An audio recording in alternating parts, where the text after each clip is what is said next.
Dans ce monde, il existe des affaires dont personne n'a jamais réussi à percer le mystère. Pas la police, pas les experts, pas même les services secrets. Celle-ci est l'une des plus effrayantes, une histoire vraie, jamais résolue, qui soulève encore des questions aujourd'hui. Voici le mystère Tamam Shud, aussi connu comme l'homme de Somerton.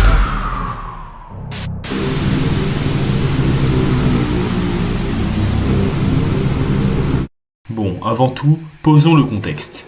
L'histoire commence à la fin des années 1940, juste après la Seconde Guerre mondiale. L'Australie est en pleine paranoïa. La guerre froide débute, les espions russes sont partout, la tension est palpable dans le pays. C'est dans ce contexte inquiétant qu'un matin, un simple passant fait une découverte glaçante. Le 1er décembre 1948, sur la plage de Somerton, non loin de la ville d'Adélaïde, un homme est retrouvé mort. Il est assis, parfaitement droit contre un muret en pierre, jambes croisées, costume parfaitement repassé, aucun signe de violence. On aurait dit qu'il s'était juste endormi. Mais très vite, l'enquête prend un tournant étrange. Il n'a aucun papier d'identité sur lui. Toutes les étiquettes de ses vêtements ont été découpées. Aucun témoin ne l'a vu arriver sur la plage. La police fouille ses poches, il n'a ni argent, ni passeport, ni carte, rien. Seul un petit papier roulé est retrouvé caché dans une poche secrète. Dessus, 2 mots écrits en lettres élégantes. Tamam Shud. En persan, cela signifie la fin. Intriguée, la police fouille la ville. Quelques jours plus tard, un homme découvre un livre caché dans sa voiture. Un exemplaire du Rubaiyat, un recueil de poèmes persans.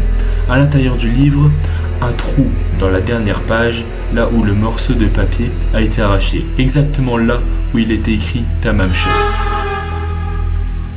Dans le livre, la police trouve aussi un code secret, composé uniquement de lettres, comme une formule codée. Il trouve aussi un numéro de téléphone qui mène à une jeune femme vivant à quelques minutes de là.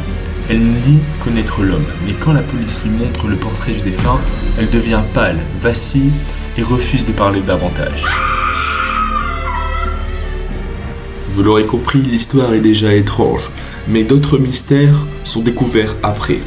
Premièrement, aucun médecin n'a réussi à déterminer la cause exacte de la mort de l'homme. Pas les experts, personne. L'homme portait des vêtements américains, mais cousus avec une technique typiquement européenne. Personne, ni en Australie, ni à l'étranger, n'a signalé sa disparition. Et surtout, le code retrouvé n'a jamais été déchiffré, même par les experts en cryptographie. Les rumeurs partent dans tous les sens. Espions russes, agents britanniques, crime parfait, suicide organisé. Personne ne saura jamais. D'autres optent plus pour le surnaturel. Il a été enterré sans nom sous une pierre anonyme. Malgré tout cela, plusieurs théories ont été faites. Certains pensent que cette personne était un espion mort en mission. Pendant la guerre froide, en 1948, l'Australie était un point stratégique entre les États-Unis et l'Union soviétique. Beaucoup pensent que l'homme de Somerton était un agent secret, assassiné après un échange d'informations ou trahi par son propre camp. Il s'appuie sur la découverte du code chiffré jamais décrypté, de l'identité introuvable et surtout, il pense que la mort est due à un empoisonnement indétectable typique des meurtres entre espions. D'autres pensent à un rituel occulte. Certains pensent que le poème trouvé dans sa poche, Tamam Shud, n'était pas un simple poème, mais un message codé de société secrète. Le Rubaiyat parle de la vie et de la mort comme un cercle sans fin. Le corps aurait pu être une offrande humaine, abandonnée involontairement sur une plage symbolique après un rite. Le fait qu'il n'ait aucun document d'identité ni marque de blessure pourrait être volontaire pour effacer toute trace de ce qu'il était. Encore d'autres personnes pensent qu'il s'agit d'un voyageur génétique expérimental. Celle-ci est plus récente. En étudiant l'ADN de l'homme de Somerton, on a remarqué qu'il avait un profil génétique très rare, lié à certaines régions d'Europe de l'Est. Théorie, il aurait été un prototype humain, testé par un service militaire secret, ou un homme né sous une fausse identité génétique et éliminé dès qu'il devenait inutile. Plusieurs témoins de l'époque ont aussi parlé d'une aura étrange et d'un visage inhabituel. La dernière hypothèse concerne une malédiction du Rubaiyat. Ce recueil de poèmes est lié à plusieurs histoires étranges. Après sa publication, de nombreuses personnes ayant acheté ou reçu ce livre seraient mortes dans des circonstances bizarres.